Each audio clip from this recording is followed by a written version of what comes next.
Pertanyaan yang akan kita diskusikan siang hari ini datang dari PAUD Terpadu Ananda. PAUD, pendidikan anak usia dini.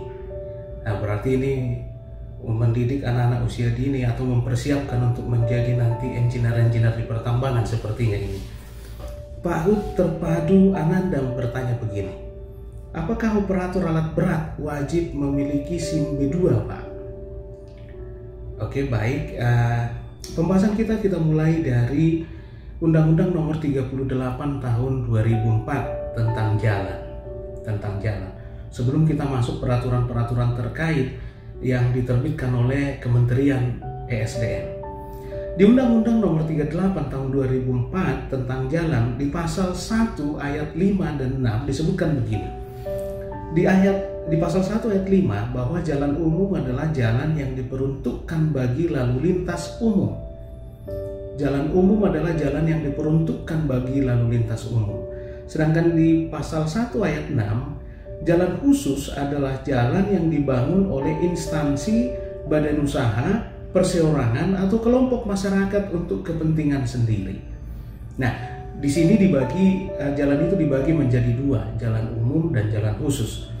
Dan di definisi tadi di Undang-Undang 38 tahun 2004 ini, jalan umum adalah jalan yang diperuntukkan bagi lalu lintas umum. Sedangkan jalan khusus yang dibangun oleh instansi, badan usaha, perseorangan dan yang pasti tidak diperuntukkan untuk lalu lintas umum. Tidak diperuntukkan untuk lalu lintas umum, tapi untuk kepentingan pribadi. Kemudian di pasal 6 disebutkan di sini, jalan sesuai dengan peruntukannya terdiri atas jalan umum dan jalan khusus. Itu di ayat 1 tadi kita udah bahas. Nah, kemudian jalan khusus sebagaimana dimaksud pada ayat 1 bukan diperuntukkan bagi lalu lintas umum. Oke, ini regulasi yang pertama, bahwa jalan umum diperuntukkan untuk lalu lintas umum, jalan khusus tidak diperuntukkan untuk lalu lintas umum. Nah, kemudian yang kedua adalah yang perlu kita perhatikan. Nah, kemudian jalan tambang atau jalan hauling yang berada di dalam wilayah IUP itu masuk kategori apa? Nah, kalau kita lihat definisi di sini, jalan khusus sebagaimana dimaksud pada ayat 1 tidak diperuntukkan bagi jalan umum, dan sesuai pasal 1 ayat 6 adalah jalan yang dibangun oleh instansi, badan usaha, perseorangan atau kelompok masyarakat untuk kepentingan sendiri.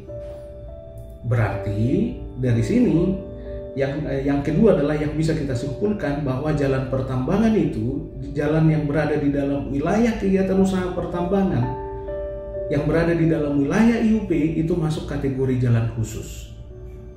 Itu masuk kategori jalan khusus. Dan di jalan khusus tadi tidak diperuntukkan bagi lalu lintas umum.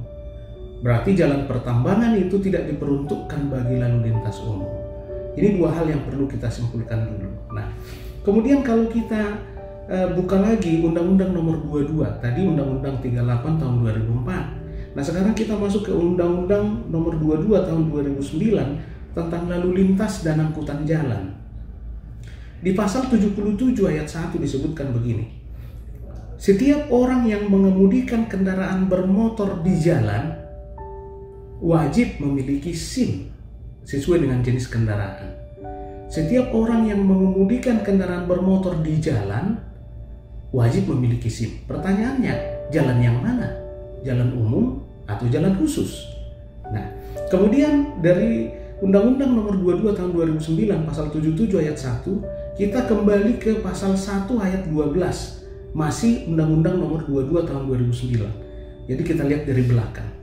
Nah, di sana didefinisikan bahwa jalan yang dimaksud di Undang-Undang Nomor 22 tahun 2009 itu adalah seluruh bagian jalan termasuk bangunan pelengkap dan perlengkapannya yang diperuntukkan bagi lalu lintas umum. Yang diperuntukkan bagi lalu lintas umum. Jadi jalan yang dimaksud di Undang-Undang Nomor 22 adalah jalan umum. Maka bunyi pasal 77 ayat 1 tadi kita bisa ganti menjadi setiap orang yang mengemudikan kendaraan bermotor di jalan umum wajib memiliki SIM. Yang mengemudikan kendaraan bermotor di jalan umum wajib memiliki SIM. Berarti di jalan khusus tidak wajib memiliki SIM. Maka sekali lagi kesimpulannya sesuai dengan Undang-Undang 38 2004, kemudian Undang-Undang Nomor 22 Tahun 2009, bahwa kesimpulannya setiap orang yang mengemudikan kendaraan di jalan khusus tidak wajib memiliki SIM. Nah, itu terkait dengan Undang-Undang 38 dan Undang-Undang 22. Kemudian kita masuk ke peraturan kita di Kementerian SDM. Yang pertama sekali kita lihat adalah Kepdirjen Minerba nomor 185 tahun 2019. Dan ini sebenarnya sudah pernah kita bahas di video sebelumnya. Di halaman 179 disampaikan begini. Kendaraan di tambang hanya dapat dioperasikan oleh pekerja yang syarat yang ketiga adalah telah lolos uji dan dinyatakan mampu mengemudi di area tambang oleh Kepala Teknik Tambang dengan bukti SIM yang dikeluarkan oleh perusahaan, SIMper. Artinya untuk bisa mengemudikan kendaraan pada kegiatan pertambangan harus memiliki SIMper. Dan SIMper ini diterbitkan oleh KTT setelah si pemegang SIMper dinyatakan mampu mengemudi. Begitu juga dengan alat berat. Dengan alat berat, di halaman 181 disebutkan begini. Alat berat pada kegiatan usaha pertambangan hanya dapat dioperasikan oleh pekerja yang memiliki surat keterangan layak mengoperasikan. Dengan kata lain, SIMper yang diterbitkan oleh KTT atau petugas lain yang berwenang atas nama KTT. Dan juga setelah dinyatakan layak, setelah diuji. Jadi, syarat untuk mendapatkan SIMper bukan SIM polisi. Bukan SIM polisi, karena SIM polisi tidak wajib dimiliki oleh pengendara yang mengendarai kendaraan di jalan khusus. Hanya yang mengendarai di jalan umum yang wajib. Dan juga sesuai dengan Kepdirjen Minerba nomor 185 disebutkan hanya yang memiliki SIMper yang layak mengemudikan kendaraan maupun alat berat. Dan sebelum diberikan SIMper harus lulus uji. Harus lulus uji. Nah, itulah terkait dengan peraturan kita di ESDM, khususnya di Ditjen Minerba. Dan sebenarnya Bapak Ibu, sahabat dunia tambang kita, tahun 2012, tepatnya 3 September 2012, Kepala Inspektur Tambang menerbitkan surat edaran dengan nomor 2036 tahun 2012, perihalnya kepemilikan SIM B2 bagi operator alat berat. Di mana dijabarkan di sana ada 8 dasar pertimbangan, tapi sebagai kesimpulan dari 8 pertimbangan itu disebutkan begini. Berdasarkan pertimbangan terhadap angka 1 sampai dengan angka 8 di atas, maka tidak ada kewajiban untuk memiliki SIM B2 bagi operator alat berat yang beroperasi di jalan pertambangan yang merupakan jalan khusus.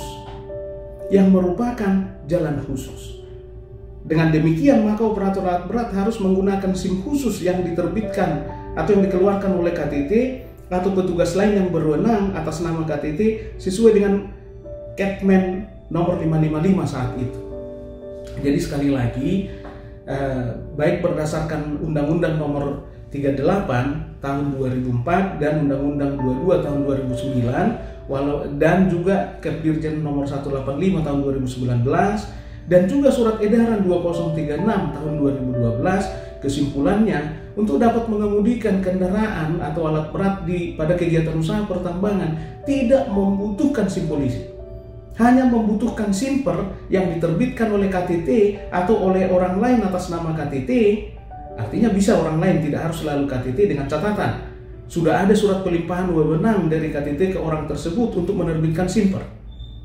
Ya.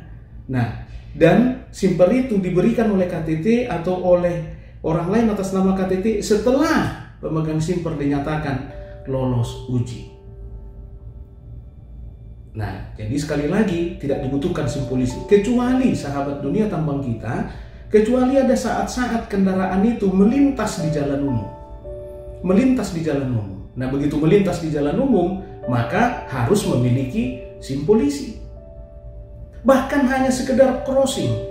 Karena ada banyak pertanyaan teman-teman di lapangan, masa Pak hanya sekedar crossing, hanya menyeberang saja, yang lebarnya cuma 10 atau 15 meter, kami harus memiliki SIM polisi? Yes, jangankan 15 meter, setengah meter pun itu, kalau sudah masuk kategori jalan umum, harus memiliki SIM polisi. Jadi mari kita tempatkan, mari kita penuhi peraturan sesuai dengan tempatnya.